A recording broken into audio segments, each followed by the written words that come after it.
नमस्कार बच्चों, आज हम 8वीं कक्षा की पढ़ाई करने जा रहे हैं। देखिए, पिछले 2 तासिकाओं में हमने रजा साहब के बारे में जानकारी ली। रजा साहब कौन है? बहुत बड़े चित्रकार हैं, मॉडर्न आर्टिस्ट हैं। उनके बारे में हमने अच्छी तरह से जानकारी ले ली। बराबर। अब पिछली तासिका को हम कहाँ तक आए थे? यहाँ तक कि पेरिस में ये जो लेखिका है सुजाता बजाज जी ये पहुंची है और उन्हें लेने के लिए कौन गया है? स्वयं रजा साहब। वे उसे हॉस्टल पर अपने कमरे में छोड़ते हैं और तभी वापस चले जाते हैं। देखिए, ये जो रजा साहब है इनके बारे में हमने पहले ही देखा है कि वे सर्वधर्म समभाव मानने वाले हैं। मतलब उनके मन में सभी धर्मों के प्रति एक जैसा ही स्नेह है। सभी धर्मों को वे एक जैसा ही मानते हैं। इसी कारण उनके कमरे में हमें क्या क्या दिखाई देता है? गणपति के साथ साथ बाइबल, क्रॉस आदि भी या किताबें भी वहां पर हमें दिखाई देती है। बराबर। ये जो जानकारी है यह हमने ले ही ली। देखिए, ये जो रजा साहब है इन्हें कला जो है वो बहुत ही अच्छी तरीके से पता है। हमारे जीवन में ये जो कला है उसका बड़ा महत्व होता है। कला किसी न किसी रूप में व्यक्ति से जुड़ी रहती है। कला में मनुष्य अपने भावों की अभिव्यक्ति करता है। चित्रकला एक श्रेष्ठ कला है। रंगों तरीका से चित्रकार अपनी भावनाओं की अभिव्यक्ति करता है। अपने भावों की रेखाओं रंगों के माध्यम से ऐसी अभिव्यक्ति करता है कि उसे देखने वाले जो भी देखते हैं उनके भी मन में वही भाव उत्पन्न हो जाते हैं।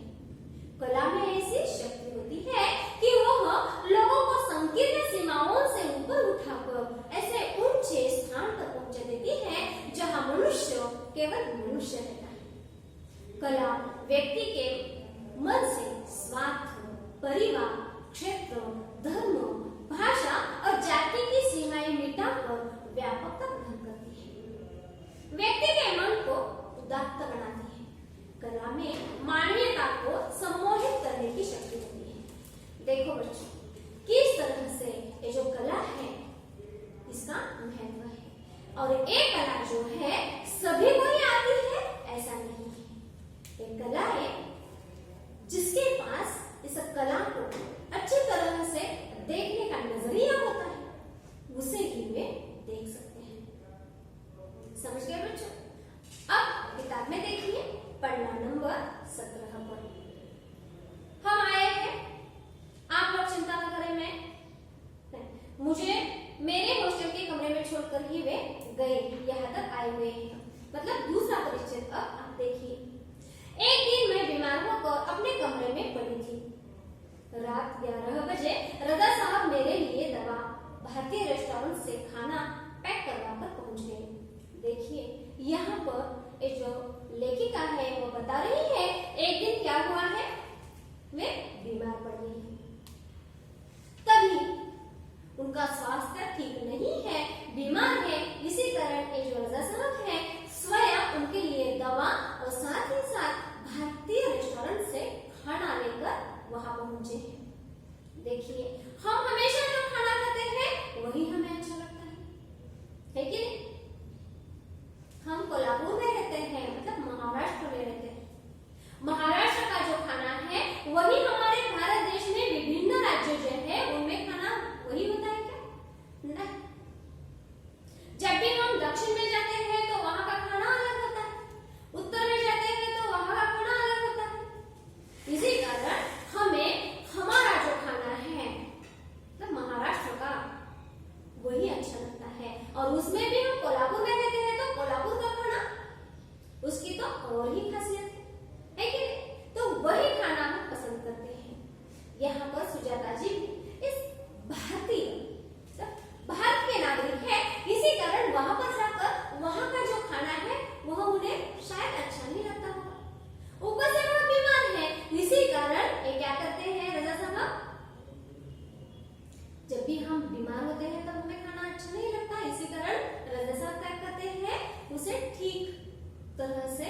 खा पाए या अच्छा लगे, इसी कारण वे भारतीय रेस्टोरेंट मतलब क्या, होटल में पहुंचते हैं और वहां से भारतीय खाना उनके लिए पैक करके लाते हैं। जैसे कि हम कहते हैं ना, पार्सल दे दीजिए, उसी तरह से वे पार्सल लेकर कहाँ पहुंचते हैं, सुजाता बजाज जी के कमरे में। मेरे घर वालों को फोन करके कहा, आप लोग चिंता न करें, मैं हूं पेरिस में सुजाता की चिंता करने के लिए। देखिए सुजाता बजाज, इनके बारे में उनकी कितनी आत्मीयता है, वे उनसे किस तरह से अपनी बेटी जैसा उसे मानते हैं और बर्ताव भी करते हैं। वे सुजाता जी के घर वालों को फोन करके बताते हैं कि सुजाता बीमार है, लेकिन आप उसकी चिंता मत कीजिए, मैं हूँ यहाँ पर उसका ध्यान रखने के लिए, ख्याल करने के लिए। इसी कारण सुजाता जी के जो घर वाले थे वे भी निश्चिंत रह गए। हर बार जब मैं या रजा साहब पेंटिंग पूरे करते तो सबसे पहले एक दूसरे को दिखाते थे। दोनों एक दूसरे के ईमानदार समालोचक थे। समालोचक मतलब क्या? देखिए बच्चों, रजा साहब और सुजाता बजाज जी एक दूसरे के अच्छे समालोचक थे। समालोचना मतलब क्या? समालोचना गुण दोषों पर चर्चा करना। यहाँ पर देखो बच्चों, हम किसी की निंदा करते हैं, उसे हम समालोचना कह सकते हैं? नहीं। हम क्या करते हैं, सामने से कोई गुजर गया तो भी उसे कुछ न कुछ बुरा कहते हैं। ऐसा नहीं किसी को बुरा कहते हैं, किसी का गुणगान भी आप करते होंगे, बराबर। लेकिन आमतौर पर देखा जाए तो मनुष्य वृत्ति ऐसी ही होती है कि हम दूसरों का गुणगान कम और निंदा ही अधिक करते हैं। लेकिन समालोचना मतलब बच्चों गुण और दोष दोनों देखे जाते हैं, फिर वह किसी वस्तु के बारे में हो या साहित्य के बारे में हो। अब यहाँ पर देखिए, रजा साहब, ये जो सुजाता बजाज जी है, इनके चित्रों के समालोचक बनते थे और सुजाता जी रजा साहब के चित्रों की समालोचक बनती थी। मतलब जो अच्छा है वह अच्छा कहे, जो नहीं है वह नहीं कह दे। इस तरह से गुण और दोष दोनों बताए, उसे क्या कहा जाता है? समालोचना। ध्यान में रखिए। इसी कारण यहाँ पर वे कहते हैं कि दोनों एक दूसरे के ईमानदार समालोचक थे। इसी कारण जब भी वे पहली बार चित्र निकालते थे तब एक दूसरे को दिखाते थे। हमने मुंबई, लंदन, पेरिस और न्यूयॉर्क में 7 प्रदर्शनियां की, पर कभी कोई विवाद नहीं हुआ। देखिए वे क्या कहते हैं, हमने मुंबई, लंदन, पेरिस और न्यूयॉर्क में एक साथ प्रदर्शनियां की हैं। प्रदर्शनी मतलब प्रदर्शन। देखिए बच्चों, ये जो प्रदर्शन होता है ना, यह बहुत अच्छा होता है, इसका महत्व भी बहुत होता है।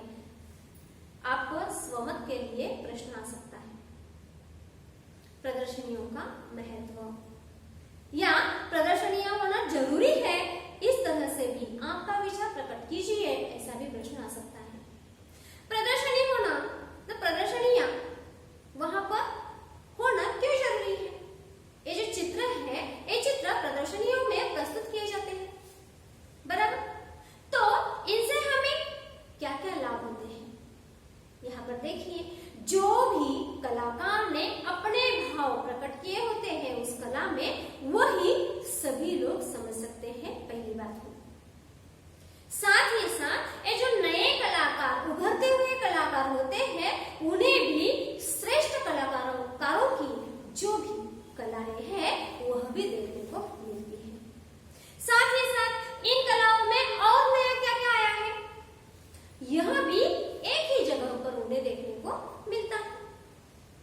इसका मतलब इन प्रदर्शनियों से बहुत सारे लाभ हो सकते हैं।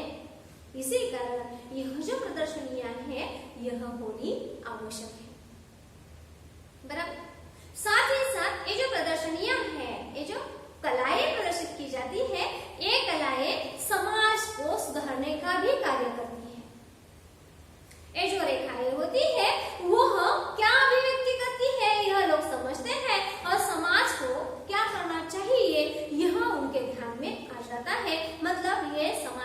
का भी कार्य करती है। इस तरह से हम प्रदर्शनियों का लाभ ले सकते हैं। यहाँ पर वे कहती है मुंबई हो, पेरिस हो, लंदन हो या न्यूयॉर्क हो, इन सभी जगहों पर क्या किया है, रजा साहब और सुजाता बजाज जी ने एक साथ प्रदर्शनियां की हुई है। देखिए, लेकिन उन दोनों में कभी कोई विवाद नहीं हुआ है। यह उनके स्नेह व अपनेपन के कारण ही था। ऐसा क्यों नहीं हुआ? क्योंकि उन दोनों में इतना स्नेह था, इतना अपनापन था कि वे दोनों एक दूसरे के साथ कभी भी विवाद नहीं कर सकते। हिंदी उर्दू तो हमेशा से बहुत अच्छी रही है उनकी। देखिए, ये जो सुजाता जी है वे उनके बारे में और बातें बता रही हैं। वे कहती है रजा साहब जी हिंदी अच्छी तरह से बोलते थे, साथ ही साथ उर्दू भाषा भी बहुत अच्छी तरीके से वे बोलते थे। इसी कारण वे कहती है हिंदी उर्दू तो हमेशा से ही बहुत अच्छी रही है उनकी। अंग्रेजी फ्रेंच भी वे बहुत अच्छी लिखते थे। इतना ही नहीं तो अंग्रेजी और फ्रेंच भी वे अच्छी तरह से लिखते थे। कविताओं से बहुत प्यार था उन्हें। सिर्फ चित्रकार है, बहुत बड़े चित्रकार है, मॉडर्न आर्टिस्ट है, इसी कारण उन्हें दूसरी कला आती ही नहीं है ऐसा नहीं। उन्हें कविताएं भी बहुत प्यारी लगती हैं। कविताओं से बहुत प्यार था उन्हें। शेर, गजल, वो पुराने हिंदी फिल्मी गाने बड़े प्यार से सुनते थे। एक डायरी रखते थे अपने पास। देखिए, शेर, गजल और पुरानी हिंदी फिल्म के गाने वे हमेशा सुनते थे। साथ ही साथ एक डायरी जिसमें हम हर दिन जो भी घटित होता है वह लिखते हैं, उसे हम डायरी कहते हैं। बराबर। ये जो डायरी है यह भी उनके पास होती थी। हर सुंदर चीज को लिख लिया करते थे उसमें। मेरी बेटी हेलेना बहुत खूबसूरत हिंदी बोलती थी तो उन्हें बहुत गर्व होता था। देखिए, सुजाता बजाज जी की बेटी जिसका नाम है हेलेना, बजाज जी कहती है कि मेरी बेटी बहुत अच्छी तरह से हिंदी बोलती है। देखिए बच्चों, हिंदी सुनने में बहुत अच्छा लगता है और जब छोटे बच्चे हिंदी बोलते हैं तो और भी बढ़िया लगता है कि नहीं?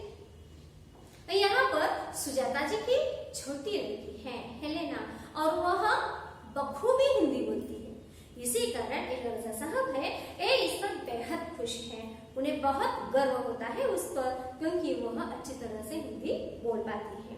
वे हमेशा उसके साथ शुद्ध हिंदी में ही बातें करते थे। देखिए, वे इतनी अच्छी तरह से हिंदी बोलती है कि खुद रजा साहब उससे शुद्ध हिंदी में बातें करते हैं।